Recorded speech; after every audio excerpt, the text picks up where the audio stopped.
Cambridge English, Ielts 10, published by Cambridge University Press and Cambridge English Language Assessment, 2015. This recording is copyright. CD 2. Test 3.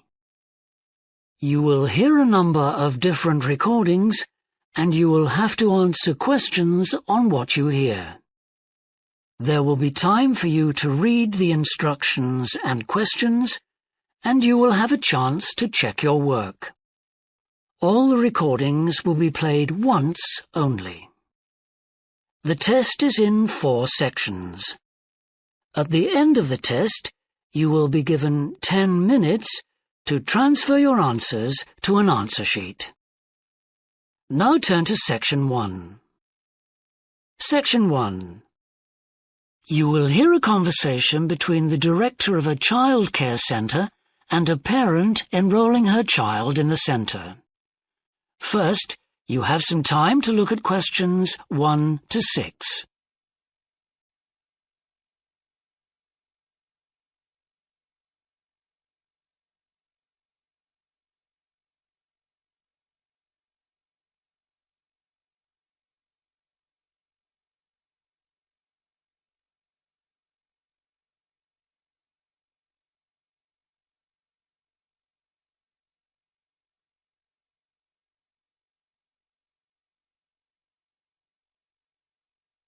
You will see that there is an example that has been done for you.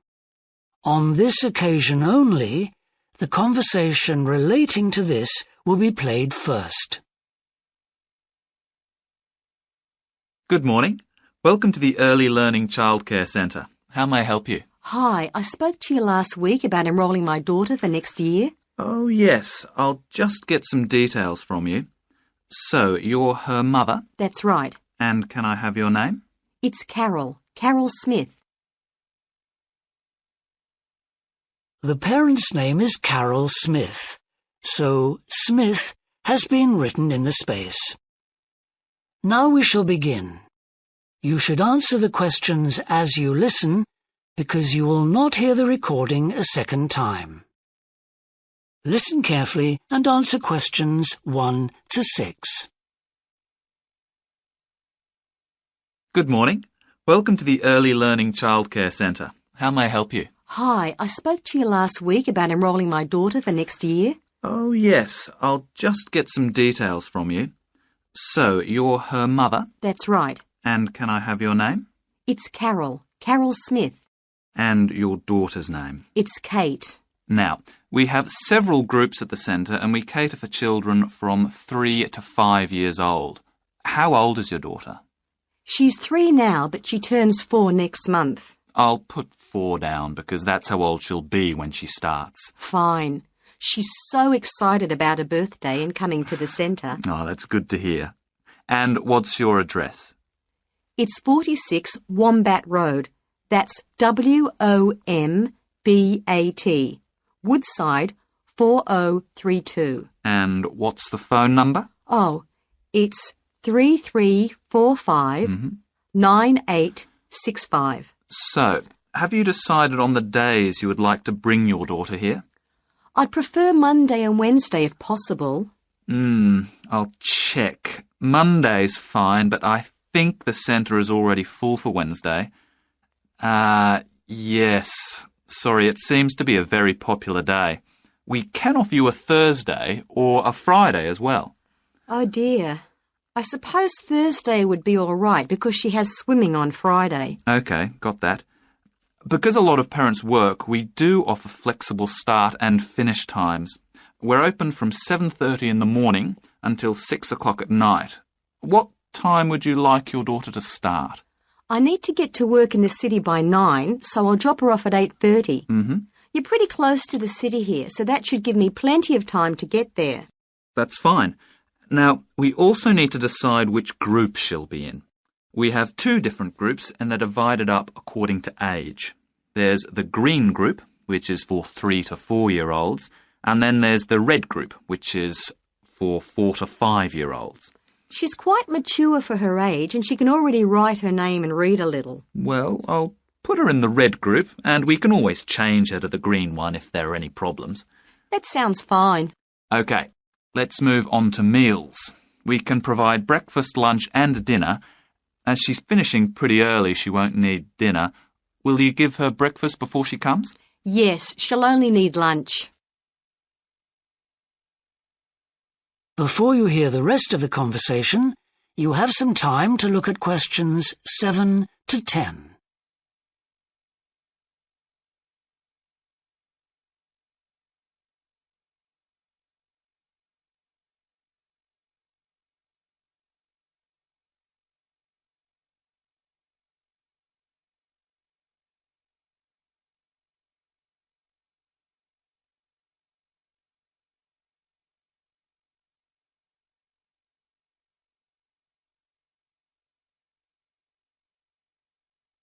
Now listen and answer questions 7 to 10. Now, does she have any medical conditions we need to know about? Does she have asthma or any hearing problems, for example?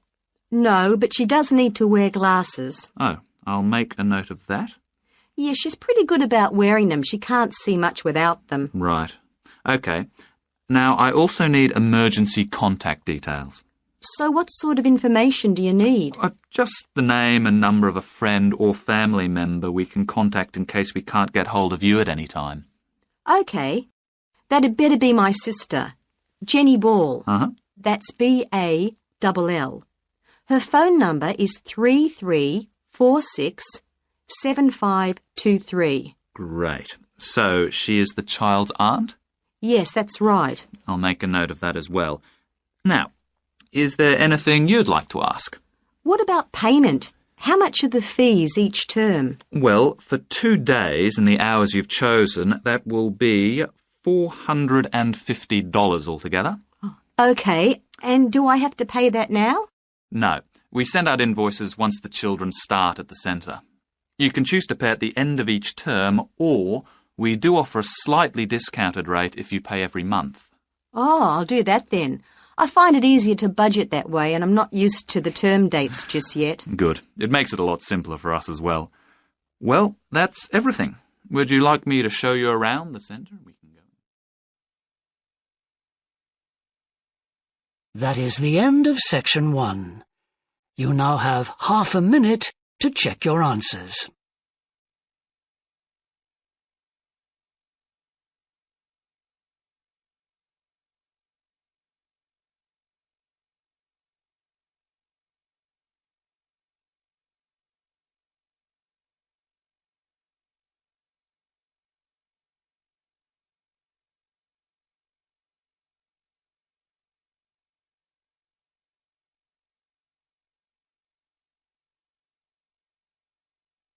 Now turn to section 2.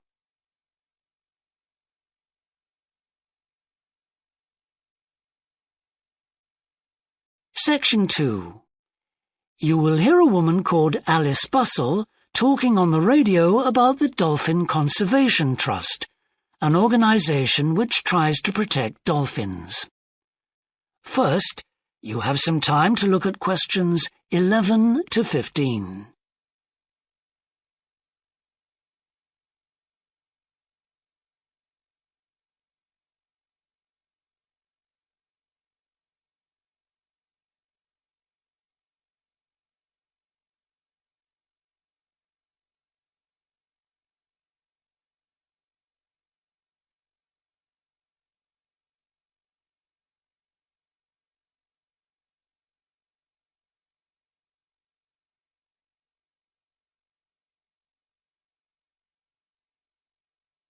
Now listen carefully and answer questions 11 to 15. Today we're pleased to have on the show Alice Bussell from the Dolphin Conservation Trust. Tell us about the trust, Alice. Well, obviously its purpose is to protect dolphins in seas all around the world. It tries to raise people's awareness of the problems these marine creatures are suffering because of pollution and other threats. It started 10 years ago, and it's one of the fastest growing animal charities in the country, although it's still fairly small compared with the big players in animal protection. We're particularly proud of the work we do in education. Last year, we visited a huge number of schools in different parts of the country, going round to talk to children and young people aged from 5 to 18.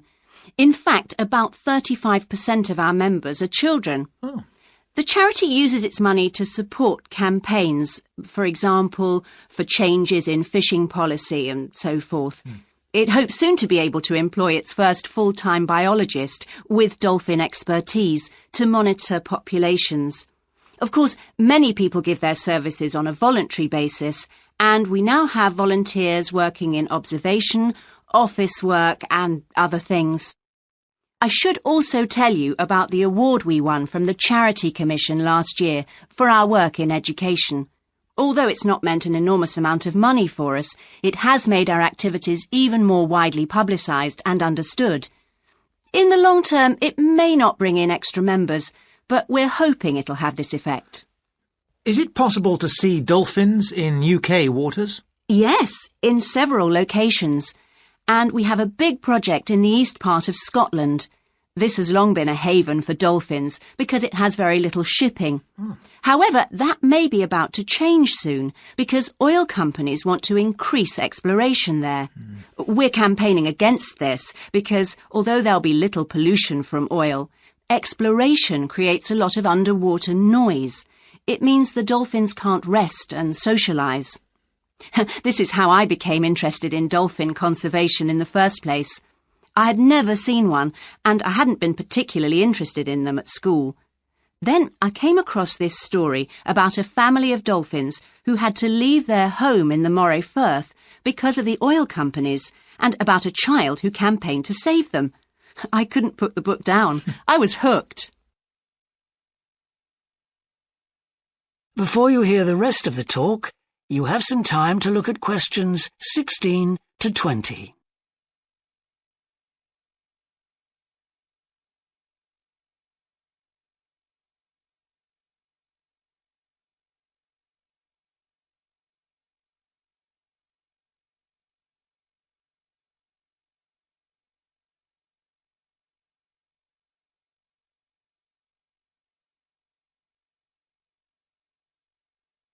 Now listen and answer questions 16 to 20. I'm sure our listeners will want to find out what they can do to help. You mentioned the Adopt a Dolphin scheme. Can you tell us about that? Of course. People can choose one of our dolphins to sponsor. They receive a picture of it and news updates. I'd like to tell you about 4 which are currently being adopted by our members: Moondancer, Echo, Kiwi and Samson. Unfortunately, Echo is being rather elusive this year and hasn't yet been sighted by our observers, but we remain optimistic that he'll be out there soon. All the others have been out in force. Samson and Moondancer are often photographed together, but it's Kiwi who's our real character, as she seems to love coming up close for the cameras, and we've captured her on film hundreds of times. They all have their own personalities. Moondancer is very elegant and curves out and into the water very smoothly, whereas Samson has a lot of energy. He's always leaping out of the water with great vigour. You'd probably expect him to be the youngest. He's not quite. That's Kiwi. But Samson's the latest of our dolphins to be chosen for the scheme. Kiwi makes a lot of noise, so we can often pick her out straight away. Echo and Moondancer are noisy too, but Moondancer's easy to find because she has a particularly large fin on her back, which makes her easy to identify. So, yes, they're all very different. Well, they sound a fascinating group. And how would you go about... That is the end of section 2. You now have half a minute to check your answers.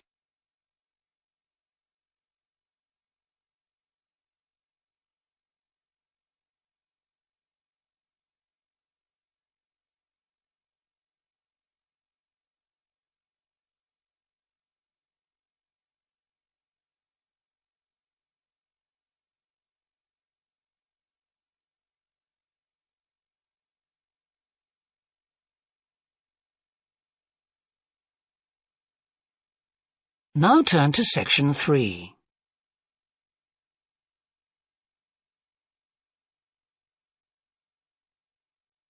Section 3.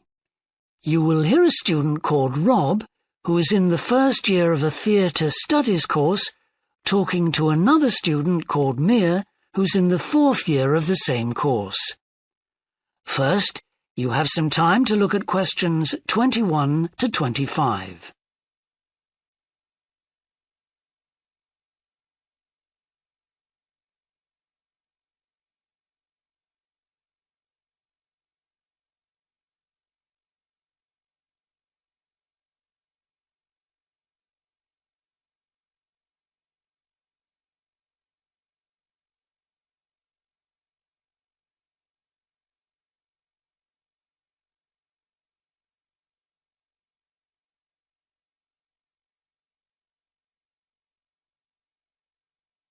Now listen carefully and answer questions 21 to 25.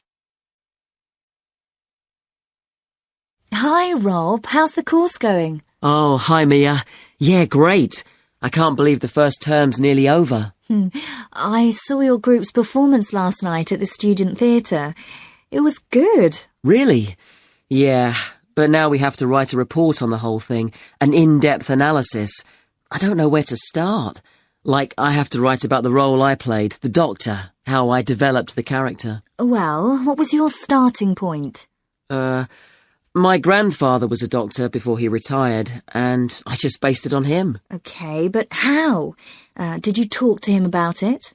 He must have all sorts of stories, but he never says much about his work, even now. He has a sort of authority, though. So, how did you manage to capture that? I'd visualise what he must have been like in the past when he was sitting in his consulting room listening to his patients. Okay, so that's what you explain in your report. Right. Then there's the issue of atmosphere. So in the first scene we needed to know how boring life was in the doctor's village in the 1950s. So when the curtain went up on the first scene in the waiting room, there was that long silence before anyone spoke. And then people kept saying the same thing over and over, like, cold, isn't it? Yes, and everyone wore grey and brown and just sat in a row. Yes, all those details of the production. And I have to analyse how I functioned in the group, what I found out about myself. I know I was so frustrated at times when we couldn't agree. Yes. So did one person emerge as the leader? Sophia did.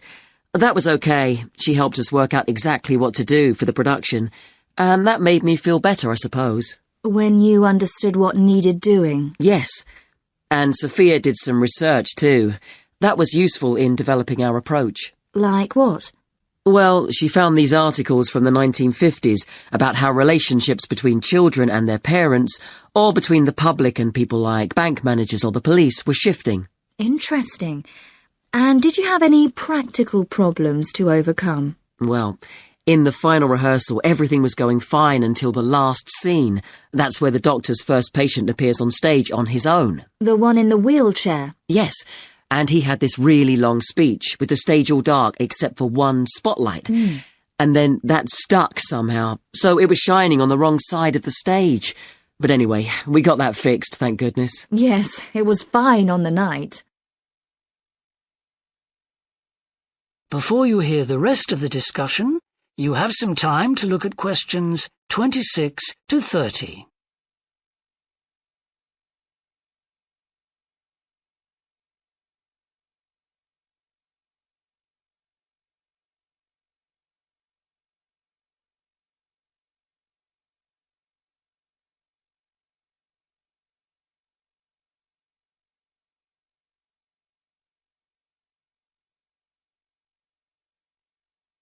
Now listen and answer questions 26 to 30. But while you're here, Mia, I wanted to ask you about the year abroad option.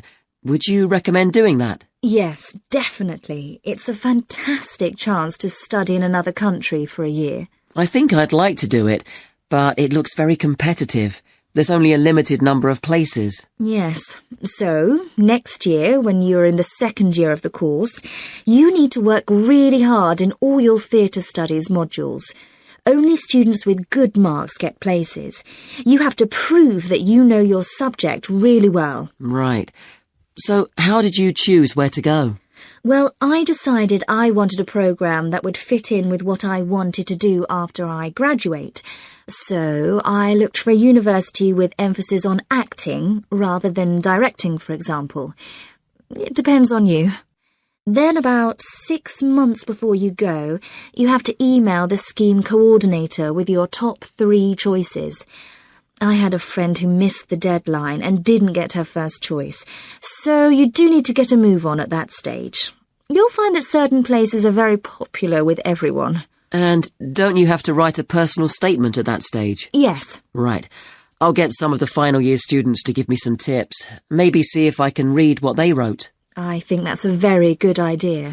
I don't mind showing you what I did. And while you're abroad, don't make the mistake I made. I got so involved I forgot all about making arrangements for when I came back here for the final year.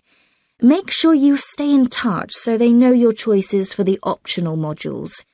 You don't want to miss out doing your preferred specialisms. Right. That is the end of section 3. You now have half a minute to check your answers.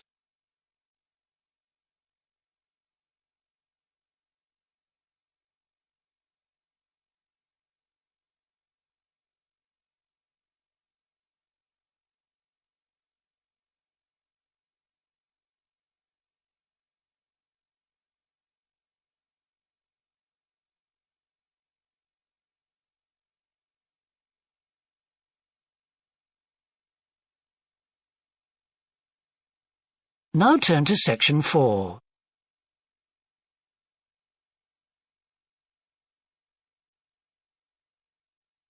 Section 4. You will hear part of a lecture about leadership introducing a theory called self-regulatory focus theory. First, you have some time to look at questions 31 to 40.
Now listen carefully and answer questions 31 to 40.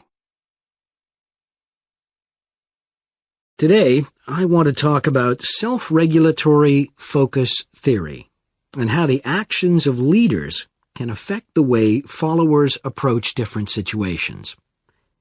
Self-regulatory focus theory is a theory developed by Torrey Higgins.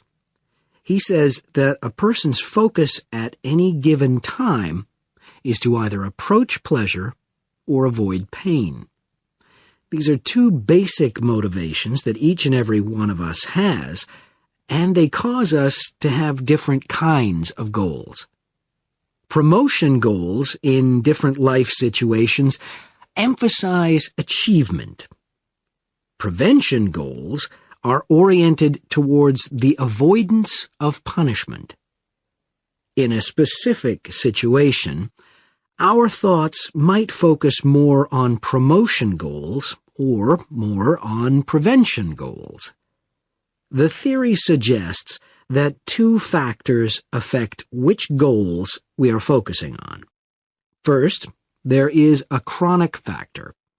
This factor is connected to a person's personality and says that each person has a basic tendency to either focus more on promotion goals or focus more on prevention goals as part of his or her personality.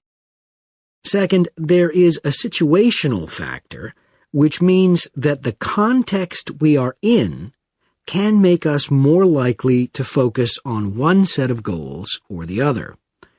For example, we are more likely to be thinking about pleasure and to have promotion goals when we are spending time with a friend.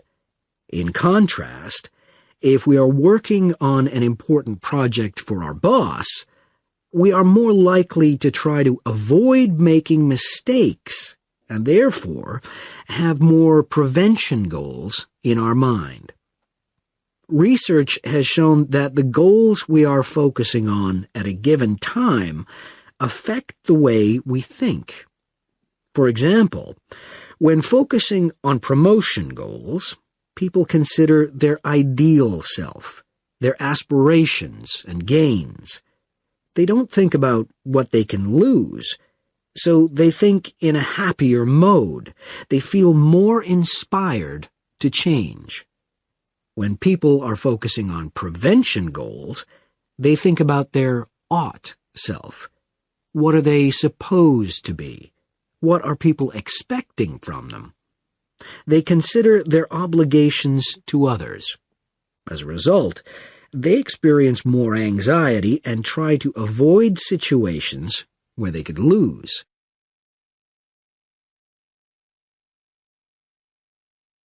Now that I have talked about the two focuses and how they affect people, I want to look at the idea that the way leaders behave, or their style of leading, can affect the focus that followers adopt in a specific situation.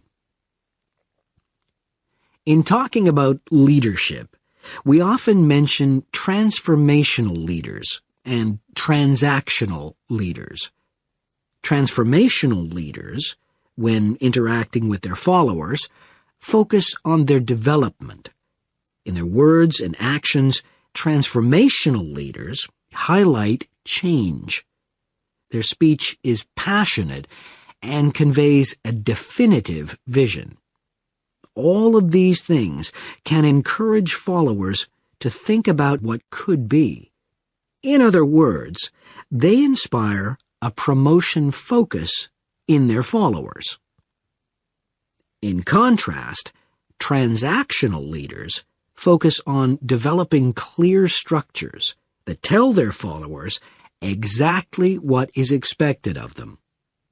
While they do explain the rewards people will get for following orders, they emphasize more how a follower will be punished, or that a follower won't get rewarded if his or her behavior doesn't change.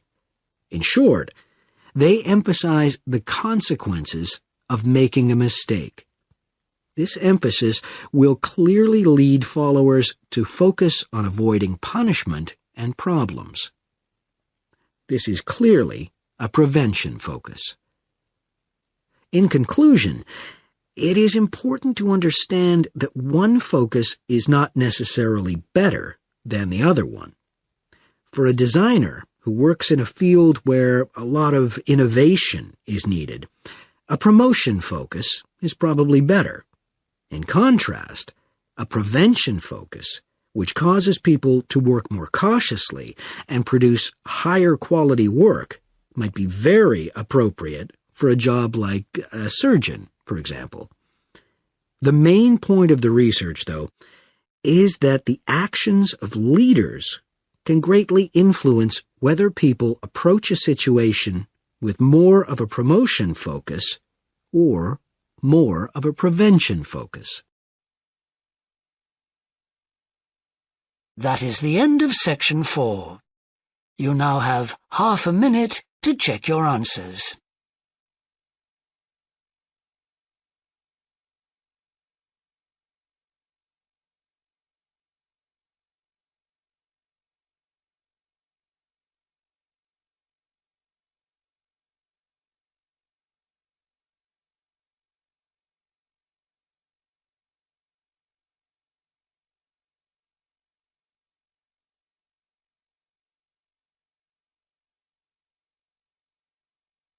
That is the end of the listening test.